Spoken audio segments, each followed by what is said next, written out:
चलिए, so my dear प्यारे बच्चों, बेसिक बात यह है कि आज हमारा टॉपिक होना है नॉर्मेलिटी, बट आज ये हो नहीं पाएगा। अभी क्यों नहीं हो पाएगा? क्योंकि मेरे बच्चों को +1 में जिन्होंने पढ़ाया उन्होंने इक्विवेलेंट वेट कभी बताया ही नहीं, और इक्विवेलेंट वेट के बिना नॉर्मेलिटी कभी निकलेगी नहीं। ठीक, हमें सबसे पहले इक्विवेलेंट वेट को पढ़ना पड़ेगा, तब जाके हम यहां तक आएंगे। और इक्विवेलेंट वेट कोई छोटा टॉपिक नहीं है, ठीक, तो हम इसको पढ़ना पड़ेगा। तो क्या करें, पढ़ते हैं। चलो, अब इक्विवेलेंट वेट क्या होता है पहले हम ये समझते हैं। इक्विवेलेंट वेट क्या होता है? देखो बेटा, इक्विवेलेंट वेट समझने के लिए एक सिंपल सी बात बताता हूं तुम्हें। मान लो आपके पास एक चपाती मैंने दे दी और सामने कुछ दाल पड़ी हुई है, तो आपको कम से कम एक चपाती के लिए कुछ ना कुछ दाल तो चाहिए होगी ना बेटा। A minimum amount of dal is needed for one chapati, isn't it? ऐसा होगा ना। उसी तरह से जब एलिमेंट रिएक्ट करते हैं तो हर एलिमेंट का कोई मिनिमम से मिनिमम छोटे से छोटा वेट होता होगा, जिसके मल्टीपल्स में वो एलिमेंट रिएक्ट करता होगा। ठीक है ना, कम से कम कुछ तो होता होगा भाई। ठीक, वो छोटे से छोटा वेट जो रिएक्ट करता है किसी दूसरे छोटे के छोटे वेट के साथ।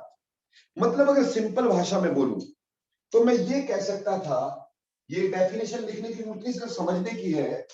It is minimum weight of substance, minimum weight of substance, wait of a substance, minimum weight of substance which reacts with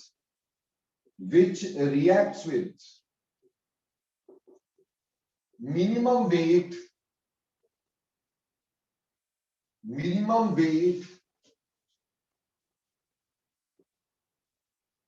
of other substance. It is minimum weight of a substance which reacts with minimum weight of other substance. Minimum weight of a substance which reacts with minimum weight of other substance. यानी एक substance का वो कम से कम wait जो किसी दूसरे के कम से कम वेट के साथ रिएक्ट करता हो। जैसे एक सिंपल, इसको थोड़ा समझने की कोशिश करते हैं। से मेरे पास X एक एलिमेंट है, Y से रिएक्ट कर रहा है, तो इसका A ग्राम कम से कम इसके B ग्राम के साथ रिएक्ट कर रहा है। ये इसका मिनिमम मास है, ये इसका मिनिमम मास है, तो ये इसका इक्विवेलेंट वेट होगा, ये इसका इक्विवेलेंट वेट होगा। यानी एक सब्सटेंस का वो कम से कम वेट जो किसी दूसरे सब्सटेंस के कम से कम वेट के साथ रिएक्ट करे, वो उसका इक्विवेलेंट वेट होगा। पर बेटा यहां पे तो दोनों ही अननोन वेरिएबल आ गए। हमें इस सब्सटेंस का भी मिनिमम वेट है जो पता नहीं है, और दूसरे का भी मिनिमम वेट है वो भी पता नहीं है। तो यहां दो अननोन वेरिएबल आ गए। तो हमने क्या किया, इसमें से किसी एक चीज को तो हमें लेट करना पड़ेगा, मानना पड़ेगा, नोन रखना पड़ेगा, तभी दूसरे को निकाल पाएंगे। सबसे हल्का एलिमेंट ले लिया गया हाइड्रोजन। हाइड्रोजन का कम से कम वेट होगा 1.008, क्योंकि इसका एटॉमिक मास क्या होगा 1.008। तो हमने ये कह दिया, इसकी जगह पे हमने ये बोल दिया, it is weight of an element, weight of an element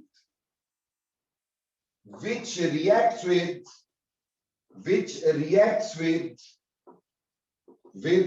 1.008 gram of hydrogen.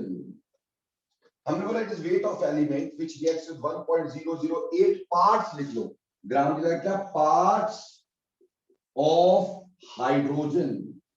हमने हाइड्रोजन का ये जो है मिनिमम वेट ले लिया है, ये हाइड्रोजन का इक्विवेलेंट वेट है, ये हाइड्रोजन का इक्विवेलेंट वेट है, ये मिनिमम मास है हाइड्रोजन का। हाइड्रोजन इसने लिया लाइटेस्ट नोन एलिमेंट, कौन सा, हाइड्रोजन। हमने उसका मिनिमम वेट लिया 1.008, क्योंकि हाइड्रोजन का एटॉमिक मास 1.008 है।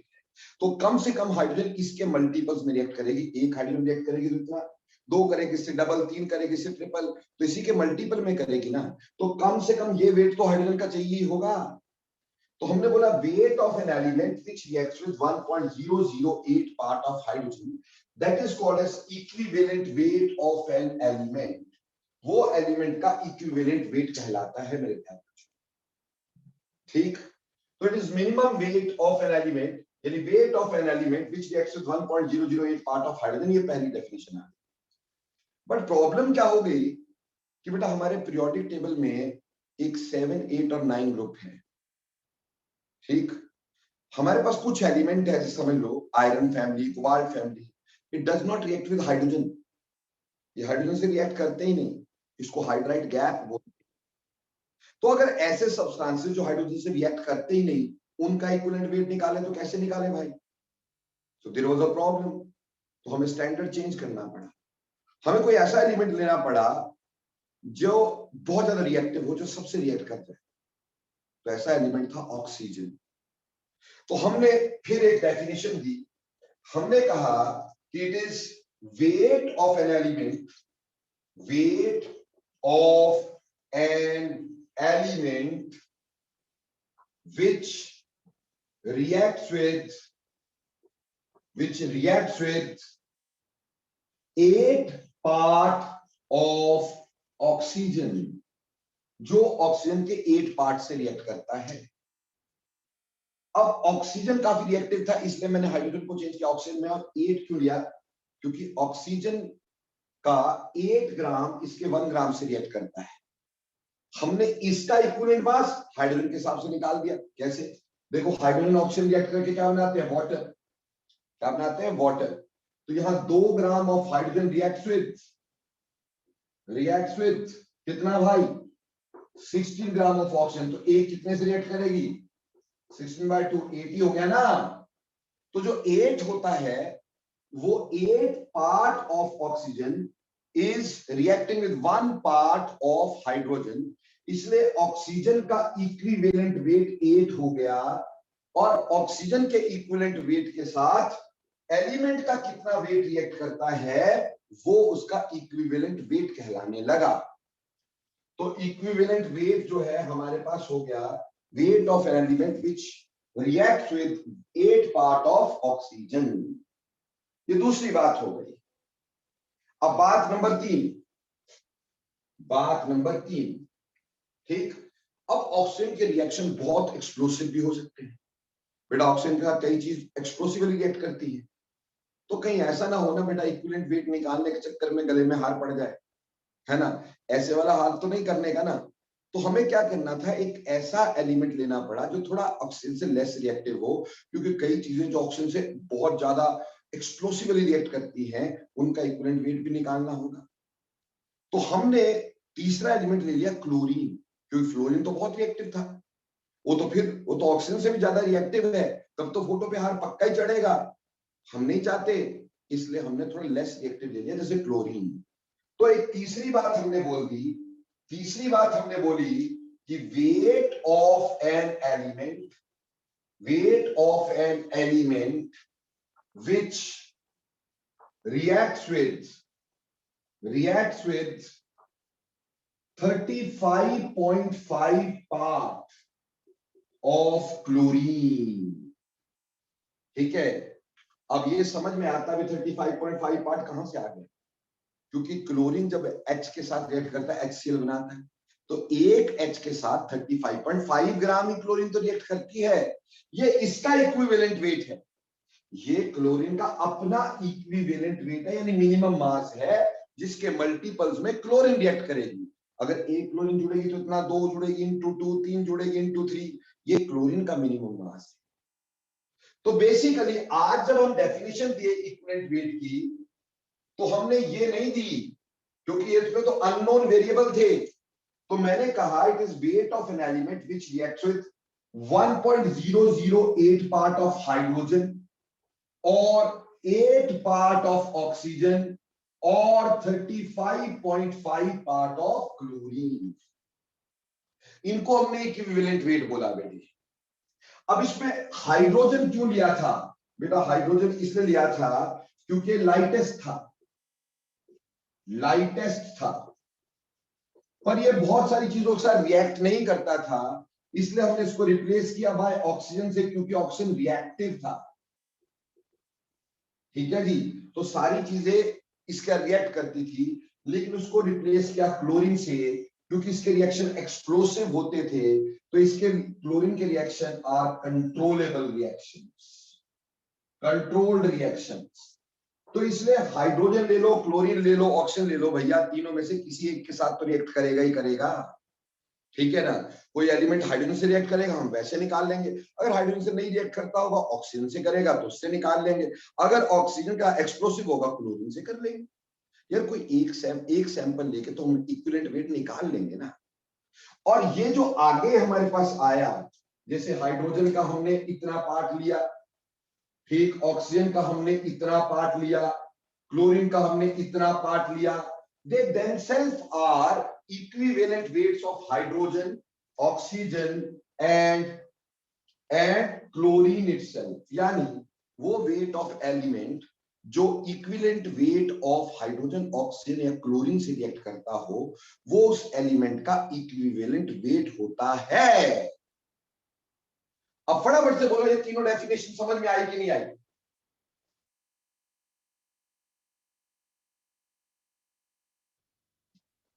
अब इन्हीं डेफिनेशंस पे बेस्ड पहले शुरुआत में कुछ चीजें बन गई, कुछ फॉर्मूलाज बन गए इक्विवेलेंट वेट निकालने। जैसे सबसे पहला फॉर्मूला हमारे पास बना hydrogen hydride formation method, hydride formation method और hydrogen displacement method, hydrogen displacement method, displacement method. ठीक है जी, या तो हम इसको बोल लेंगे हाइड्राइड फॉर्मेशन मेथड या फिर हाइड्रोजन डिस्प्लेसमेंट मेथड। यानी या तो हम हाइड्रोजन को के साथ रिएक्ट करेंगे, हाइड्रोजन को डिस्प्लेस करेंगे। ये पहला मेथड हो गया। हमने ऐसा मान लिया कि एक एलिमेंट था ए, उसका एक एलिमेंट था, मैंने एलिमेंट ले लिया, एलिमेंट ले लिया जी ए, और उसका x ग्राम हाइड्रोजन के y ग्राम से रिएक्ट करता है। एलिमेंट का x ग्राम हाइड्रोजन के y ग्राम से रिएक्ट करता है। मुझे इसका इक्विवेलेंट वेट निकालना है। I have to calculate equivalent weight of this. तो सिंपल बात, x gram reacts with y gram, तो 1 gram reacts with y upon x। ठीक, हमें तो सिर्फ ये देखना था बेसिकली कि हाइड्रोजन के इतने पार्ट के साथ कितना एलिमेंट का वेट रिएक्ट करेगा। तो उसको थोड़ा उल्टा लेना पड़ेगा कि y gram of hydrogen reacts with कितना बेटा, x ग्राम ऑफ A यानी एलिमेंट। ठीक है जी, divide 1 gram of hydrogen will react with 1 x by y, और हाइड्रोजन का कितना वेट एक्चुअली रिएक्ट करना चाहिए था, इतना। तो 1.008 ग्राम of hydrogen will react with x by y into 1.008। मतलब ये हो गया कि इससे अगर मैं इक्विवेलेंट वेट निकालूं हाइड्राइड फॉर्मेशन मेथड से, अगर मैं इक्विवेलेंट वेट निकालूं तो कैसे निकालूंगा? x क्या है? x है wait of element, wait of element, और y क्या है? y है वेट ऑफ हाइड्रोजन इंटू 1.008। तो ये फॉर्मूला बन गया बेटा, जिसको बोलेंगे हाइड्राइड फॉर्मेशन मेथड, या जिसको हम बोलेंगे hydrogen displacement method. That is weight of an element by weight of hydrogen into 1.008। ये हमारे पास इक्विवेलेंट वेट का फॉर्मूला हो गया बाय हाइड्राइड डिस्प्लेसमेंट मेथड। बोलो समझ में आया कि नहीं आया? जल्दी बोलना यस और नो।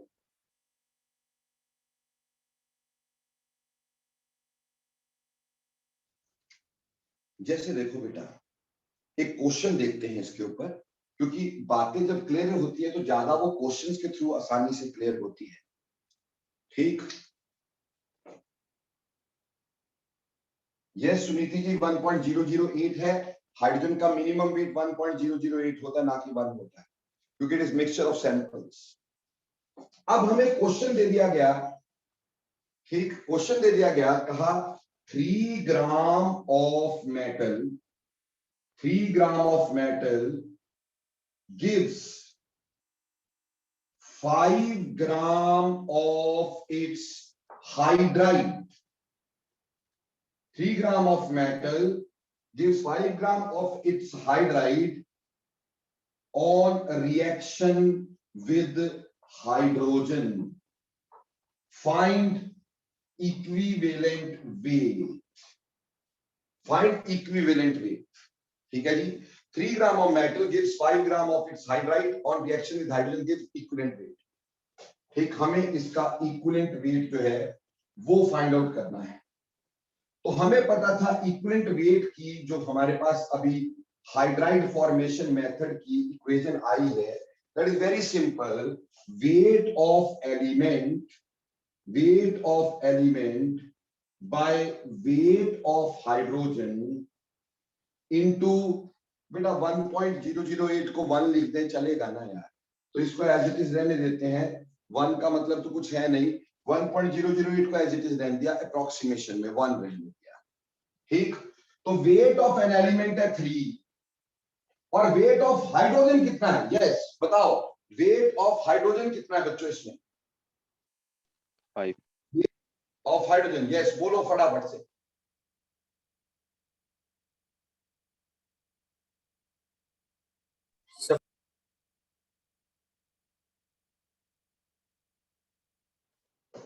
ऑब्वियसली हाइड्राइड का वेट है 5, ठीक, और 3 उसमें से करना पड़ेगा माइनस, क्यों?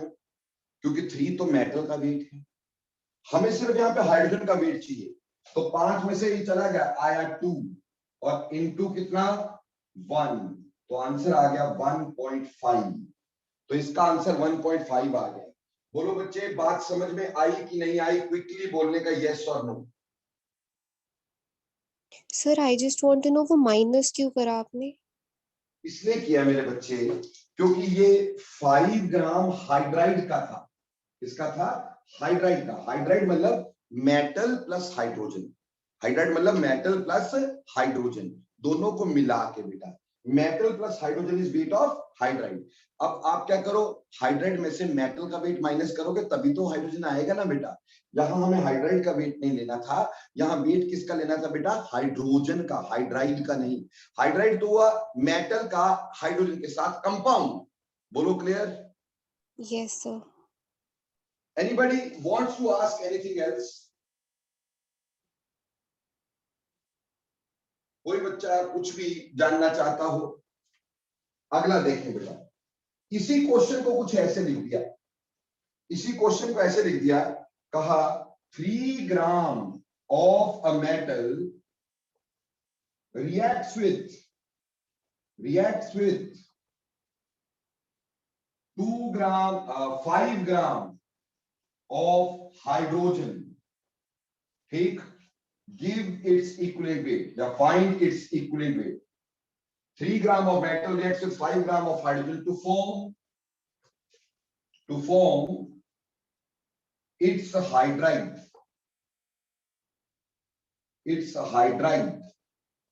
find the equivalent weight of metal।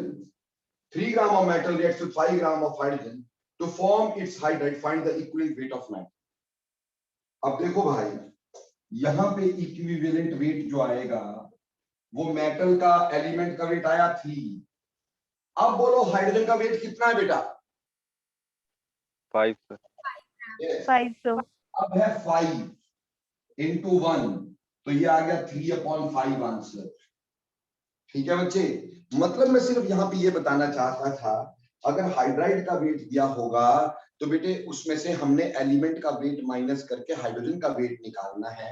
अगर पहले से हाइड्रोजन का वेट दिया तो एज इट इज रखना है बेटा, इस बात की गड़बड़ नहीं करने का। बोलो क्लियर हो गया ये हाइड्राइड मेथड? ये थोड़ा जल्दी लिखो, आज क्या हो गया तुम्हें? यस और नो क्विकली लिखो यार।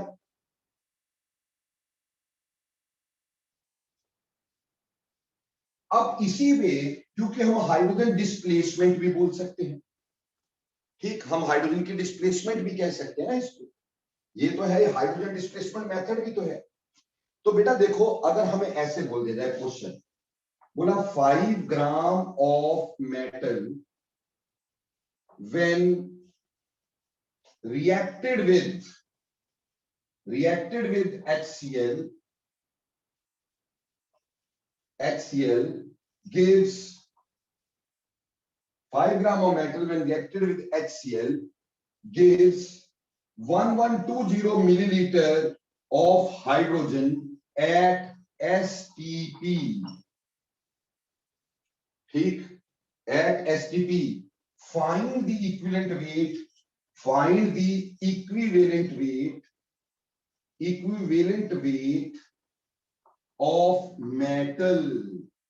अभी हमारे को क्या दे दिया गया कि मेटल को रिएक्ट किया HCl से और हाइड्रोजन डिस्प्लेस हुई, और कितनी हाइड्रोजन बनी, 1120 मिलीलीटर हाइड्रोजन बनी भाई एसटीपी। अब हम इसका निकालना चाहते हैं इक्विवेलेंट वेट। तो बेटे वेट ऑफ एलिमेंट, यानी पहले हमारे पास वेट ऑफ एलिमेंट निकालना है, वो तो 5 है। अब दूसरा चाहिए वेट ऑफ हाइड्रोजन।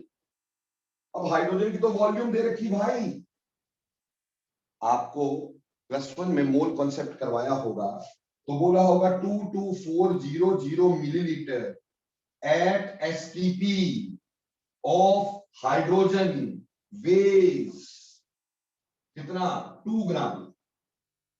ऐसे बताया गया होगा कभी कि भैया 22.4 लीटर 1 मोल होता है, ठीक।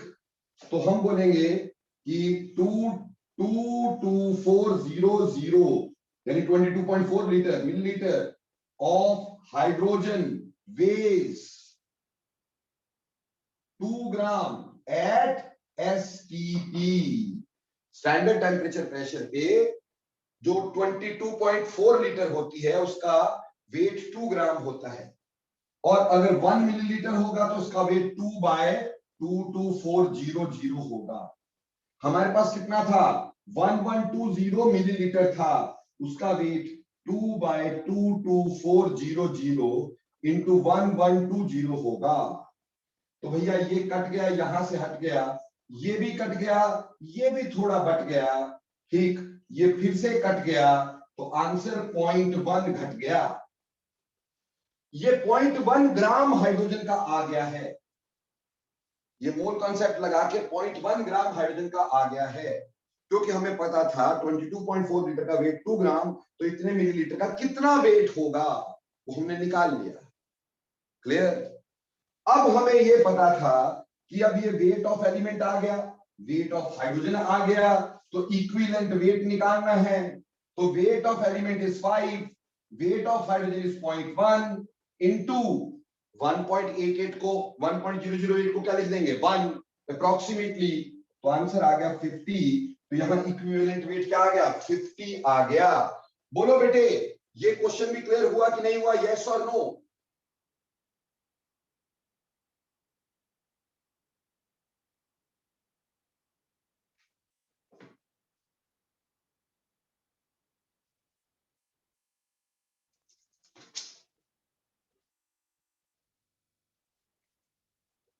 थैंक यू बेटे। से आगे चलते, ठीक। हाइड्रोजन डिस्प्लेसमेंट मेथड से आगे हम बात करें, दूसरी तरह का मेथड आएगा जिसको बोलेंगे oxide formation method. Oxide formation method,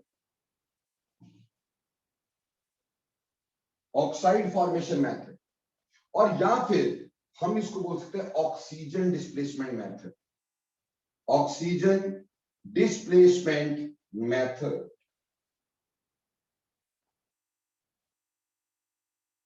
ठीक है जी।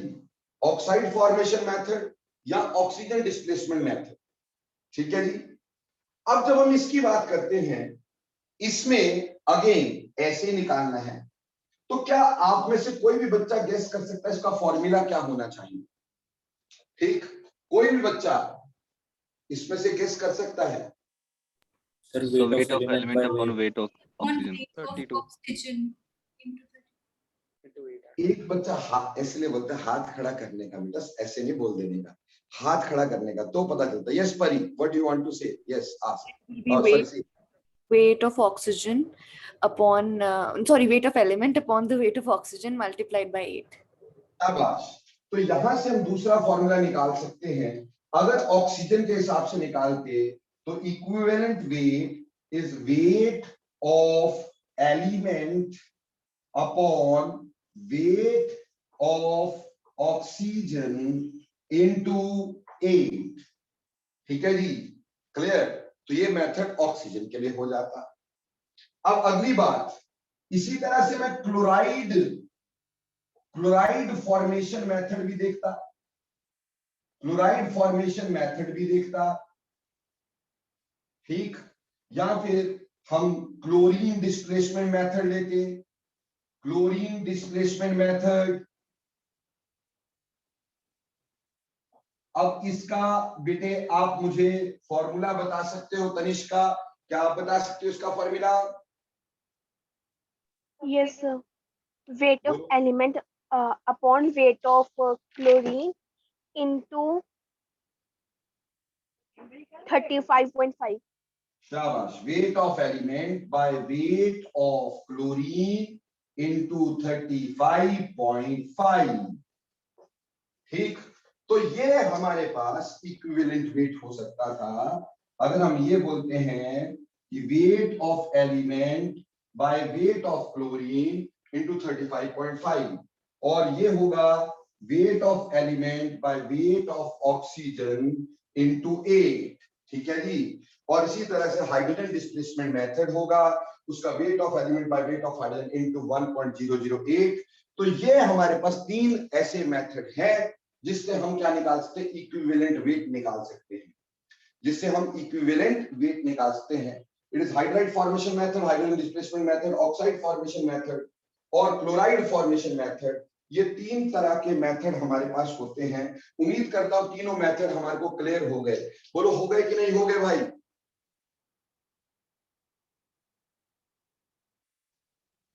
ओके, अब चलो देखो बेटा आगे। अब बात यह है कि ये तो हमने एलिमेंट की बात की, पर क्या दुनिया में सिर्फ एलिमेंट ही है?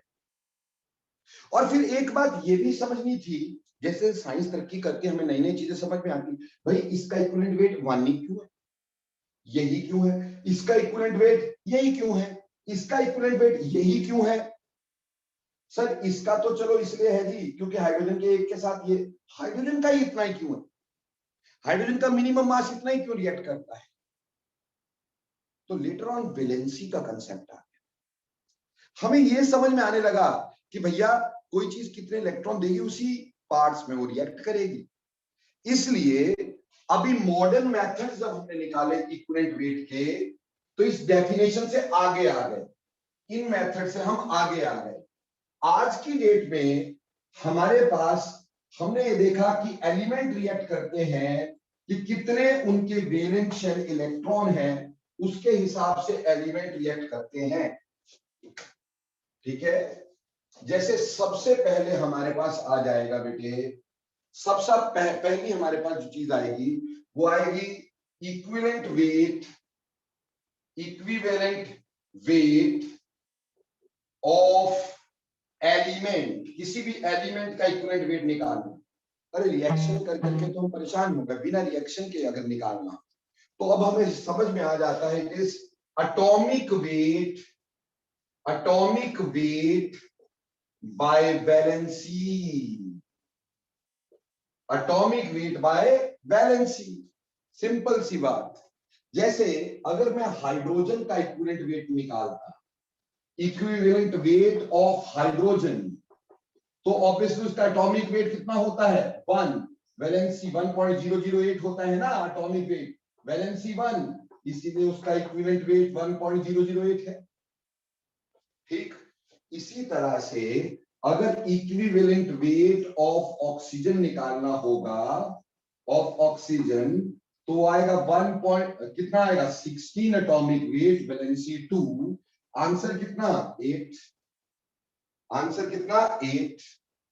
वहीं पर अगर इक्विवेलेंट वेट ऑफ से क्लोरीन निकालना होगा तो उसका atomic wait 35.5 divide by valency क्या होती है 1। इसी तरह से अगर कल को इक्विवेलेंट वेट ऑफ मैग्नीशियम निकालना होगा, मैग्नीशियम का एटॉमिक मास कितना होता है 24 और वैलेंसी कितनी होती है 2, तो इसका इक्विवेलेंट वेट 12 आएगा। इसी तरह से अगर इक्विवेलेंट वेट ऑफ अल्युमिनियम निकालना होगा, अल्युमिनियम का एटॉमिक मास होता है 27 और वैलेंसी कितनी होती है 3, आंसर आएगा 9। तो एटॉमिक वेट बाय वैलेंसी। पर सर हमारे कई एलिमेंट होते हैं जिसमें वेरिएबल वैलेंसी होती है ना जी। जैसे आयरन, आयरन तो +2 में भी होता है और आयरन +3 में होता है। टिन +2 में भी होता है, टिन +4 में भी होता है, निकल +2 में भी +3 में भी होता है, +4 में भी होता है निकल, प्लेटिनम +2 +4 में भी होता है। तो जहां सर वेरिएबल वैलेंसी वहां क्या करें बेटा, वहां कंपाउंड देखने का, किस कंपाउंड में पूछा है। जैसे for elements having variable valency, जिनकी वैलेंसी वेरिएबल होती है, वेरिएबल वैलेंसी जैसे आयरन की, तो उसमें हमें कंपाउंड देखना है, उसकी ऑक्सीडेशन स्टेट देखनी है, उसका चार्ज देखना है। जैसे आपको कहा फाइंड द इक्विवेलेंट वेट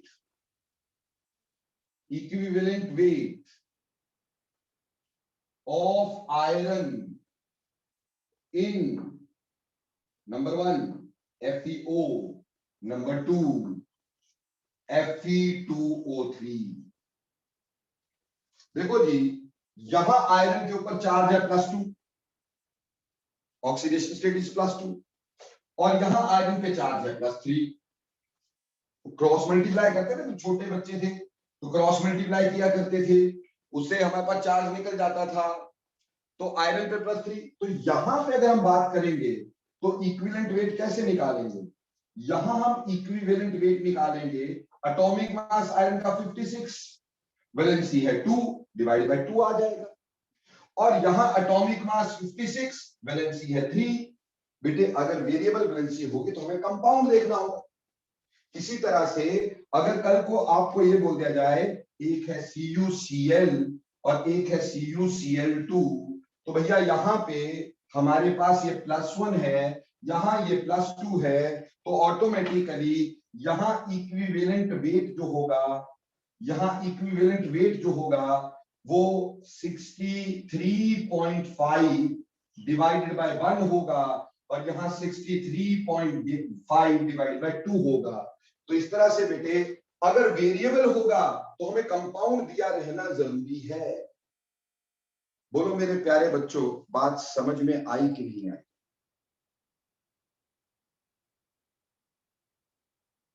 जल्दी जल्दी लिखते जाओ, यस और नो। ओके, पर बात खत्म थोड़ी हो गई। ये तो एलिमेंट्स की बात है। अब एक बात बताओ, क्या दुनिया में सिर्फ एलिमेंट ही है, कोई और चीज नहीं है? है ना, कंपाउंड भी तो है, और कंपाउंड आगे कई तरह के, उसमें से हमारे पास एसिड भी हो सकते हैं। तो अगली बात है equivalent weight of an acid. किसी एसिड का इक्विवेलेंट वेट निकालना है, किसी एसिड का इक्विवेलेंट वेट निकालना है, तो वो होगा molar mass upon basicity. Molar mass upon basicity. अब ये बेसिसिटी क्या होती है बेटा? बेसिसिटी होती है नंबर ऑफ डिस्प्लेसेबल हाइड्रोजन्स। कोई एसिड कितने हाइड्रोजन देता है वो उसकी बेसिसिटी होती है। कोई भी एसिड कितने हाइड्रोजन देता है वो उसकी बेसिसिटी होती है। जैसे बेटे अगर HCl की बात करूं, ठीक, HCl की बात करूं तो HCl में बेटे हमारे पास इसका मोलर मास इक्विवेलेंट वेट निकालना है। तो मोलर मास HCl का 36.5 और H कितने दे रहा है 1, तो डिवाइडेड बाय 1, तो आंसर आ गया 36.5। ये इक्विवेलेंट वेट HCl का हो गया। इसी तरह से मान लो अगर मेरे पास दे दिया गया H2SO4, तो H2SO4 जो होगा, ठीक, उसका इक्विवेलेंट वेट जो होगा वो आ जाएगा बेटा molar mass divided by 2। Molar mass is 98 divided by 2, that is 49। ये इसका इक्विवेलेंट वेट हो गया। ऐसे ही बेटे हमारे पास बोल दिया H3PO4, इसका इक्विवेलेंट वेट बोला, तो इसका इक्विवेलेंट वेट आएगा मोलर मास डिवाइडेड बाय कितने हाइड्रोजन दे सकता है, ये 3 हाइड्रोजन दे सकता है, डिवाइडेड बाय 3। इसका मॉलिक्यूलर मास 98 होता है जब सॉल्व करोगे, और ये भी डिवाइडेड बाय 3। तो इस तरह से करके मेरे प्यारे बच्चों हम यहां से इक्विवेलेंट वेट निकाल सकते हैं। तो equivalent weight of an acid होता है मोलर मास बाय बेसिसिटी, और बेसिसिटी होती है नंबर ऑफ डिस्प्लेसेबल हाइड्रोजन। पर जैसे बेटे हर चमकती चीज सोना नहीं होती ना, वैसे यहां लगे हुए H सारे डिस्प्लेसेबल नहीं होते हुए। समटाइम्स हमारे को टोपी पहना दी जाती है, हमारे पास है H3PO3, देखने में H इसके 3 है, लेकिन जब हम इसका इक्विवेलेंट मास निकालेंगे तो आएगा मोलर मास डिवाइडेड बाय 2, क्योंकि इसकी बेसिसिटी 2 होती है। देखने में H3 है पर बेसिसिटी 2 होगी। ऐसे ही हमारे पास आएगा H2SO5, ठीक है जी। देखने में H कितने दिख रहे हैं मेरे दोस्त, 2, लेकिन जब हम इक्विवेलेंट वेट निकालते हैं तो आएगा मोलर मास अपॉन 1, यानी जितने H है वो डिस्प्लेसेबल नहीं है, ठीक है। यहां बेसिसिटी हमारे पास 2 है, बेसिसिटी यानी डिस्प्लेसेबल हाइड्रोजन 2 है, और यहां बेसिसिटी हमारे पास 1 है। सर अब ये क्या मजाक है, सर हमें कैसे पता चलेगा? देखो बेटा वैसे तो ये तुम्हें पता चलेगा, ठीक, ये तुम्हें पता चलेगा जब मैं तुम्हें, ठीक, मैं तुम्हें पी ब्लॉक में ऑक्सो एसिड करवा लूंगा, जब मैं तुम्हें पी ब्लॉक में ऑक्सो एसिड करवा लूंगा तो पता चलेगा। लेकिन फॉर द टाइम बीइंग इसको मैं थोड़ा समझा जरूर देता हूं, ताकि ऐसा ना हो बच्चों के मन में कहीं खलबली रहनी चाहिए, वो नहीं होना चाहिए, ठीक। देखो बेसिकली बेटा H डिस्प्लेसेबल सिर्फ वही होते हैं जो ऑक्सीजन से जुड़े होते हैं। H डिस्प्लेसेबल सिर्फ वही होते हैं जो ऑक्सीजन से जुड़े होते हैं, क्लियर। इस केस में ये ऑक्सो एसिड होते हैं, ठीक। अब इसमें अगर मैं H3PO3 ले लेता हूं, H3PO4 ले लिया, H3PO3 ले लिया और H3PO2 ले लिया, ये हमने 3 एसिड ले लिए। बेटा इन तीनों एसिड्स में हमारे पास फास्फोरस की हाइब्रिडाइजेशन sp3 होती है, फास्फोरस की हाइब्रिडाइजेशन sp3 होती है तीनों एसिड्स में, तीनों एसिड में sp3। अब जो sp3 होता है बेटे हमें पता है उसका स्ट्रक्चर कैसा होता है, टेट्राहेड्रल। तो यहां फास्फोरस के आसपास 4 बॉन्ड बनने टेट्राहेड्रल, कम से कम हाइब्रिडाइजेशन तो +1 में आनी चाहिए। वैसे भी ये जो एक पूरी लेक्चर 1.5 लेक्चर का खामियाजा मैं भुगतूंगा सिर्फ +1 की वजह से, ये मेरा करवाना फर्ज नहीं है, ठीक, ये +1 के टीचर को करवाना चाहिए था, बट येट तुम्हारी जो भी काम है भैया मैंने ही करना है, ठीक, इसलिए कोई टेंशन वाली बात नहीं, अपन टाइम लगाएंगे। तो बेसिकली हाइब्रिडाइजेशन हमारे पास sp3 का स्ट्रक्चर टेट्राहेड्रल होता है। तो ये P में 4 बॉन्ड, यहां पे भी P में 4 बॉन्ड, यहां पे भी P में 4 बॉन्ड।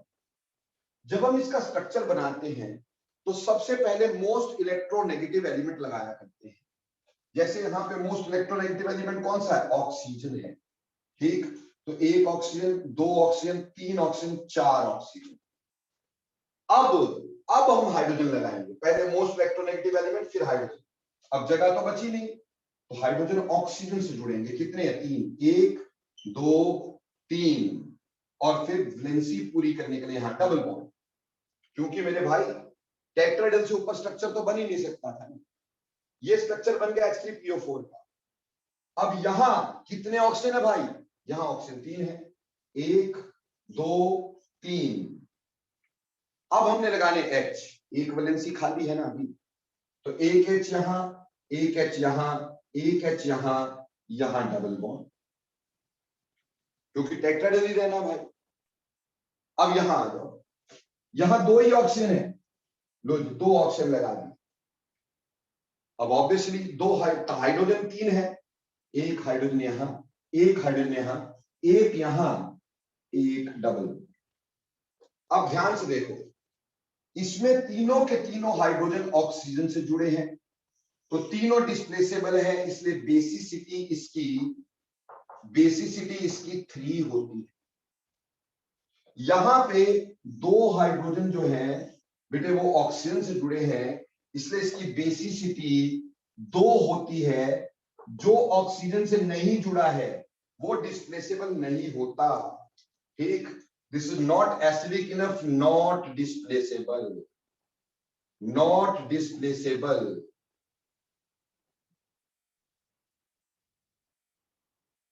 ये वाला, इसलिए बेसिसिटी 2 हो गई। यहां हमारे पास सिर्फ एक ही है जो ऑक्सीजन से जुड़ा है, इसलिए बेसिसिटी 1 है। तो मेरे प्यारे बच्चों, ये बेसिसिटी हम कैसे देखते हैं? हम ऑक्सो एसिड के स्ट्रक्चर बनाते हैं और स्ट्रक्चर बनाने के बाद हम ये देखते हैं कितने हाइड्रोजन ऑक्सीजन से जुड़े हुए हैं, वो डिस्प्लेसेबल होते हैं, बाकी हाइड्रोजन डिस्प्लेसेबल नहीं होते। इस वजह से कभी कभी देखने में हाइड्रोजन 3 होंगे लेकिन डिस्प्लेसेबल 3 के 3 होंगे, कभी 3 होंगे तो डिस्प्लेसेबल 2 ही हो सकते हैं, कभी 3 होंगे डिस्प्लेसेबल 1 ही हो सकता है। तो ये वजह रहती है बेटा जिससे बेसिसिटी अलग होती है। ठीक, और ये पी ब्लॉक में जब तुम्हें ऑक्सो एसिड्स करवाऊंगा तो सभी के स्ट्रक्चर बनाना सिखाऊंगा, तो तुम्हें खुद ही आ जाएगा। बट फिलहाल के लिए आप ये समझ गए कि equivalent weight of an acid क्या होता है? Molar mass by basicity. Basicity होती है number of displaceable hydrogen. Number of displaceable hydrogen वो होते हैं जो ऑक्सीजन से जुड़े हुए होते हैं ऑक्सो एसिड्स में, और ऐसे करके अगर हमारे पास जितने हाइड्रोजन है वो भी डिस्प्लेसेबल हो सकते हैं, और हो सकता है जितने लगे वो डिस्प्लेसेबल ना भी हो। हमें तो सिर्फ डिस्प्लेसेबल हाइड्रोजन चाहिए, बेसिसिटी चाहिए। बोलो बेटा, ये लॉजिक क्लियर हो गया कि नहीं हो गया? यस और नो?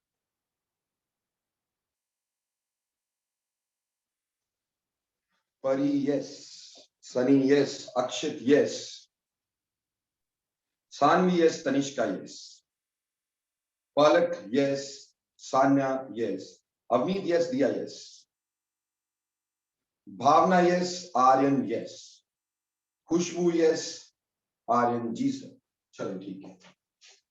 अब ये तो था एसिड्स के लिए, पर क्या दुनिया में सारी चीजें या एलिमेंट या एसिड हैं? एक बात और भी यहां पे बतानी मेरे लिए बहुत जरूरी थी। यस, एक बात और भी बतानी मेरे लिए यहां पे बहुत जरूरी है।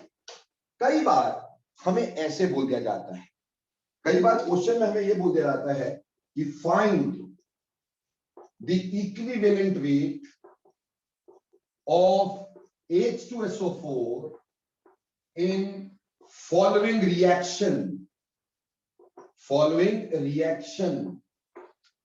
और रिएक्शन हमें ऐसे दे दिया जाता है H2SO4 plus NaOH giving us NaHSO4 plus water, ऐसे दे दिया जाता है।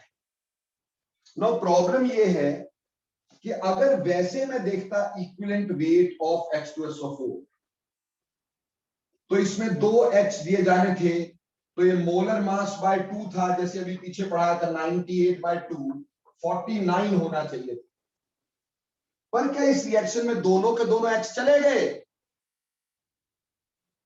पर क्या इस रिएक्शन में दोनों के दोनों H चले गए? क्या नहीं गए। 2 में से सिर्फ एक ही H गया, एक रह गया, तो डिस्प्लेसेबल 1 हुआ। तो इस रिएक्शन में equivalent weight of H2SO4 in above reaction is molar mass upon 1, यानी 98/1, 98 हो गया, क्योंकि हमें जो रिएक्शन दिया था हमें उसके हिसाब से देखना था। अगर रिएक्शन नहीं दिया रहते तो सीधे ये निकालते, पर एक रिएक्शन में पूछा है तो जितने एच डिस्प्लेस हुए उसके हिसाब से। बोलो ये बात समझ में आई कि नहीं आई?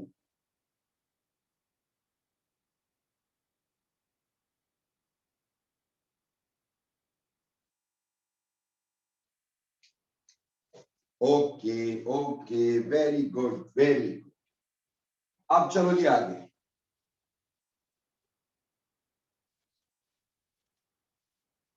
ठीक, अगली बात हमारे पास आएगी third, equivalent weight of a base. किसी भी बेस का equivalent weight of a base, किसी भी बेस का इक्विवेलेंट वेट। तो बेटा equivalent weight of a base जो होगा वो होगा अगेन से molar mass upon acidity. Molar mass upon acidity. Now what do you mean by acidity? बेटा एसिडिटी होती है number of displaceable hydrogen, OH। कोई बेस कितने OH देता है वो उसकी एसिडिटी होती है। बेटा एसिड के लिए बेसिटी होती है, बेस के लिए एसिडिटी होती है, बात ध्यान रखना, उल्टा है ना। ठीक, तो जैसे अगर हमसे पूछा गया NaOH, ठीक है जी, NaOH, इसका इक्विवेलेंट वेट निकाले, इक्विवेलेंट वेट ऑफ NaOH। तो बेटा मोलर मास अपॉन कितने OH देता है 1, तो आएगा 40 डिवाइडेड बाय 1, दैट इज 40। अगली बात, अगर बोला इक्विवेलेंट वेट ऑफ CaOH का होल ट्वाइस, तो बेटा मोलर मास अपॉन कितने OH दे सकता है 2। ठीक है जी, तो यहां पे molar mass 74 divided by 2, answer is 37। उसी तरह से इक्विवेलेंट वेट ऑफ AlOH का whole thrice, that is molar mass divided by 3। ठीक, 51 इसका आ जाएगा प्लस 27 ये, ठीक, 78 डिवाइडेड बाय 3। ठीक, जितने OH डिस्प्लेसेबल होंगे, क्लियर, जितने OH डिस्प्लेसेबल होंगे। बट एक खास बात, जैसे हर चमकती चीज सोना नहीं होती ना, पर मेटल के साथ जुड़ा हुआ हर OH डिस्प्लेस होता है, इसमें घबराने की जरूरत नहीं। मेटल के साथ जुड़ा हुआ हर OH डिस्प्लेसेबल होता है, मेटल के साथ जुड़ा हुआ हर OH डिस्प्लेसेबल होता है। जैसे अगर मैं आपसे क्वेश्चन पूछूं, find the equivalent mass of following A,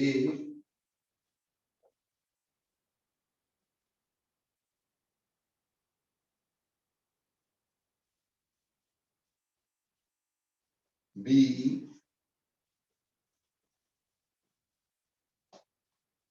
C, चल तीनों का निकाल के बताना है मेरे को मॉलिक्यूलर मास की टर्म्स में। MM बाय क्या लगाएंगे बस, चलो निकालो फटाफट, शाबाश।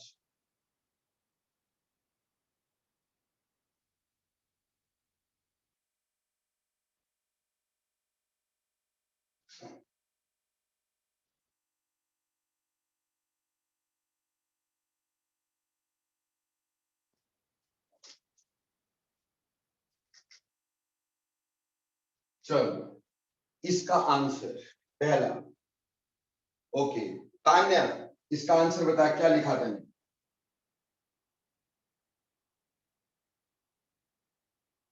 तान्या आंसर बोल बेटे।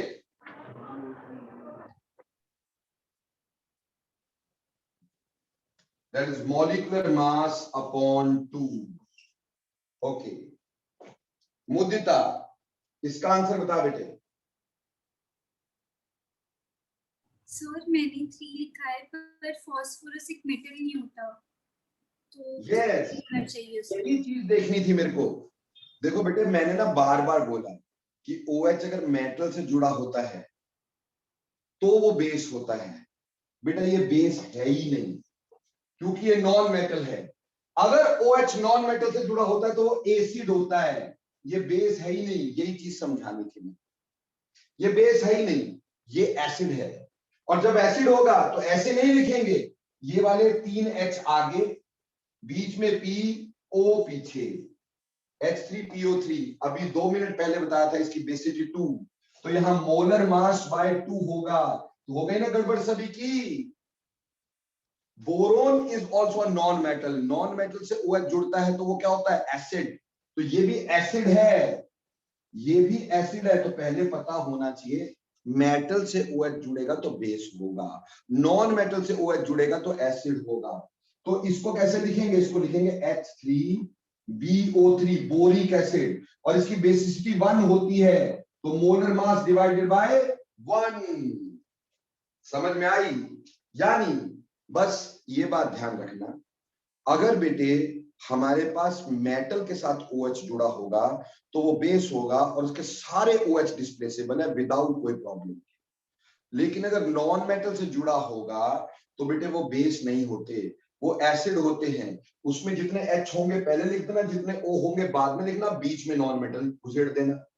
जितने H थे आगे, जितने O थे पीछे, बीच में नॉन मेटल, और वो एसिड हो जाएगा। फिर एसिड की बेसिसिटी देखी जाती है, वो फिर बेस नहीं रहता है। तो ये दोनों एसिड थे और ये बेस सारे थे। बोलो क्लियर हो गया कि नहीं? बेटे गूगली समझ में आई? गूगली। चलो आगे देखना। अगली बात हमारे पास, पर क्या दुनिया में सिर्फ एसिड बेस एलिमेंट ही है, कोई और चीज नहीं होती? सर होती है जी। That is salt.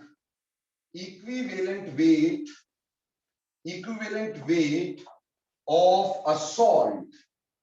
किसी सॉल्ट का इक्विवेलेंट वेट निकालना है, equivalent weight of a salt निकालना है, किसी सॉल्ट का इक्विवेलेंट वेट निकालना है। तो बेटे इक्विवेलेंट वेट ऑफ सॉल्ट निकालते हैं molar mass upon total positive valency, या टोटल नेगेटिव वैलेंसी बोलो, टोटल पॉजिटिव एक ही बात होती है सॉल्ट हुआ। जैसे अगर बेटे हमारे पास इक्विवेलेंट वेट ऑफ NaCl है, इक्विवेलेंट वेट ऑफ NaCl है, ठीक, तो बेटे यहां पे मोलर मास अपॉन, बेटा पॉजिटिव वैलेंसी यहां पे कितनी है? 1 डिवाइडेड बाय 1, यानी 58.5 डिवाइडेड बाय 1 हो जाएगा। मान लो अगर हमसे पूछा होता इक्विवेलेंट वेट ऑफ Na2SO4, तो बेटा जी ये आ जाना था मोलर मास, याद रखना था molar mass divided bye total positive valency is 2, ठीक। मोलर मास इसका 142, तो 142 divided by 2, this must be your answer, ठीक। इसी तरह से ऐसा भी हो सकता है कि इक्विवेलेंट वेट तुम्हें बोल दिया हो ऑफ KNaSO4, या फिर ऐसे बोल देते हैं NH4MgSO4, MgPO4। इसमें अमोनियम भी कटायन है, मैग्नीशियम भी कटायन, इस पे +1, मैग्नीशियम पे +2, टोटल पॉजिटिव चार्ज इस पे आएगा +3, तो यहां आ जाएगा मॉलिक्यूलर मास अपॉन 3। तो सॉल्ट्स में सिंपल सी बातें होती है, आप चाहो तो टोटल पॉजिटिव चार्ज निकाल लो, चाहो तो टोटल नेगेटिव चार्ज निकाल लो, कोई एक तरह का चार्ज निकाल लो, ठीक, कोई एक तरह का चार्ज निकाल लो। तो ऐसे करके हम बड़ी आराम से इक्विवेलेंट वेट तक पहुंच सकते थे। पर बेटा हमने एलिमेंट का निकाल लिया, एसिड का निकाल लिया, बेस का निकाल लिया, सॉल्ट का निकाल लिया। बोलो यहां तक समझ में आ गया कि नहीं आ गया? जल्दी बोलना यस और no.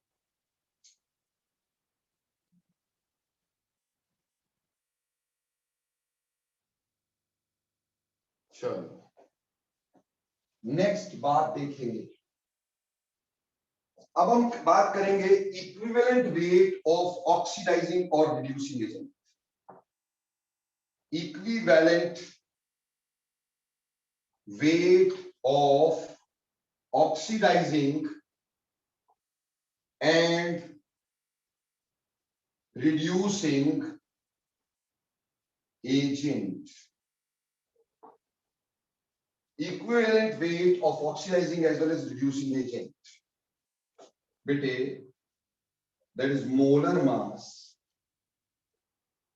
upon total number of electron given और टेकन, कितने इलेक्ट्रॉन दिए, कितने इलेक्ट्रॉन लिए।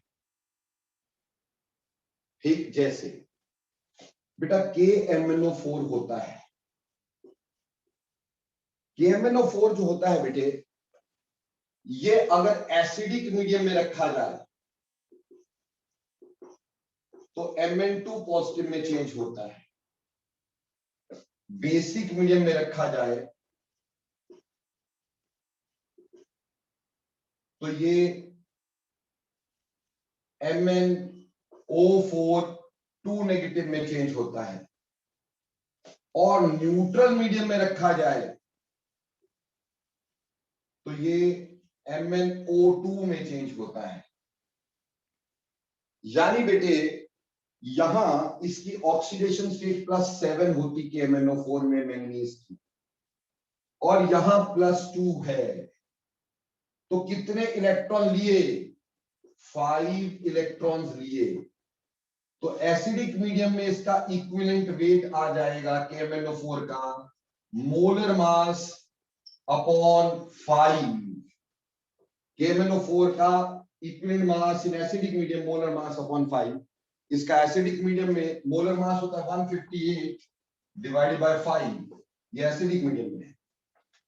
बेसिक मीडियम में हमारे पास ये +7 से +6 में चेंज हुआ, इलेक्ट्रॉन कितना लिया? 1। इलेक्ट्रॉन कितना लिया? 1।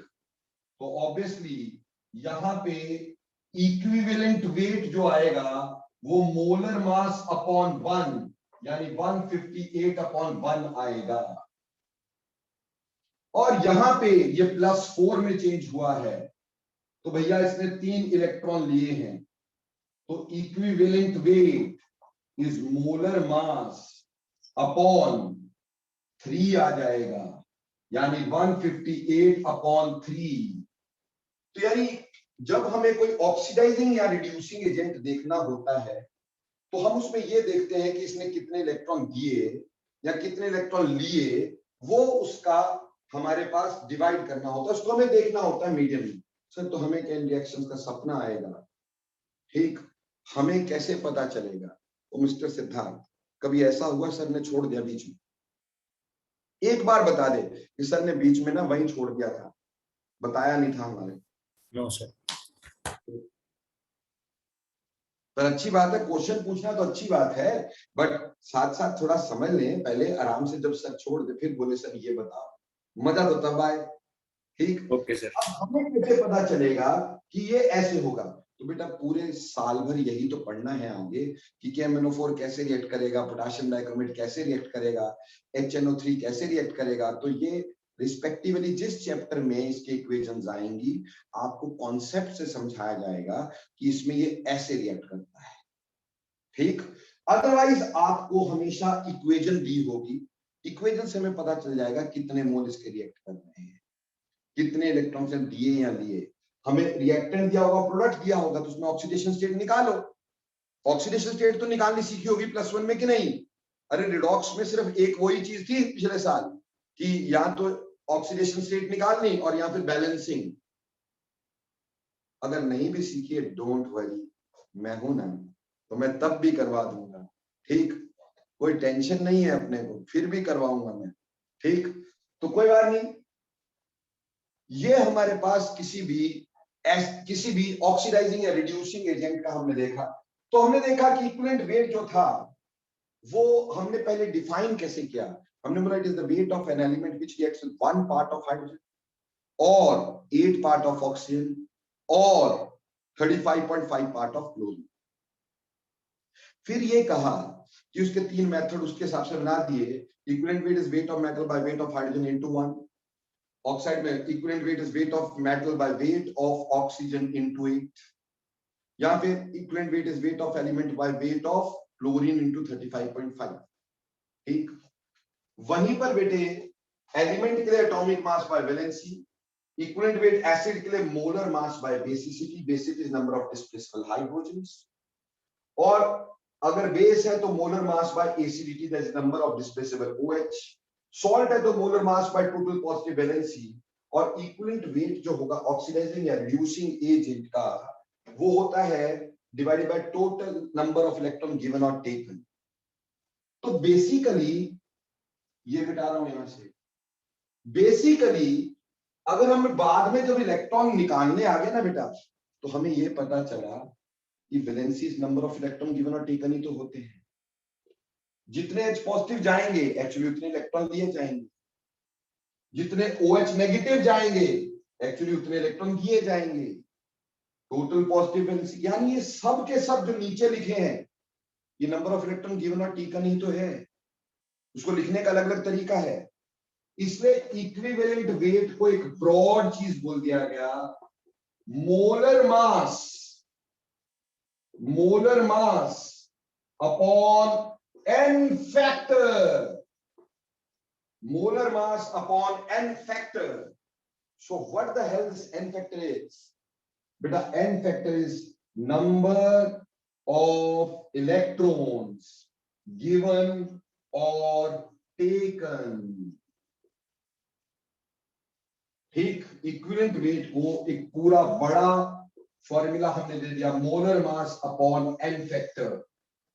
ठीक, तो molar mass upon n factor हमने निकालना है, तो नंबर ऑफ इलेक्ट्रॉन गिवन और टेकन होता है ये n फैक्टर। तो बेसिकली हम इसी n फैक्टर को अगर देखें तो बेटा n फैक्टर अगर एलिमेंट है तो उसके लिए वैलेंसी है, अगर एसिड है तो उसके लिए बेसिसिटी है, अगर बेस है तो उसके लिए एसिडिटी है, और अगर बेटा सॉल्ट है तो उसके लिए टोटल पॉजिटिव वैलेंसी है। ठीक, क्योंकि उतने इलेक्ट्रॉन देगा या लेगा, और ये तो वैसे हम लिखा ही ये था कि नंबर ऑफ इलेक्ट्रॉन गिवन और टेकन। तो बेसिकली हमने number of electron given taken को n फैक्टर बोल दिया और इक्विवेलेंट वेट निकाला molar mass upon n factor से, यानी कितने इलेक्ट्रॉन दिए या लिए जाते हैं। ठीक, but I am not finished yet.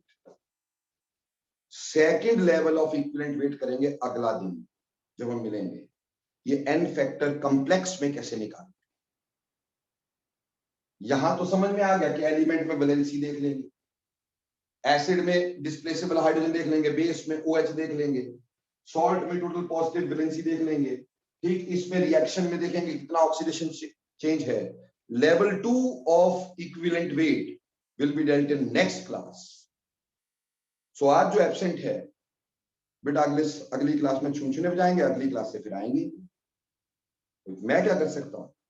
ठीक, मैं तो सिर्फ ये है कि रेगुलर रहोगे तो पढ़ाऊंगा, और वो पढ़ाऊंगा जो किसी ने कभी पढ़ाया नहीं।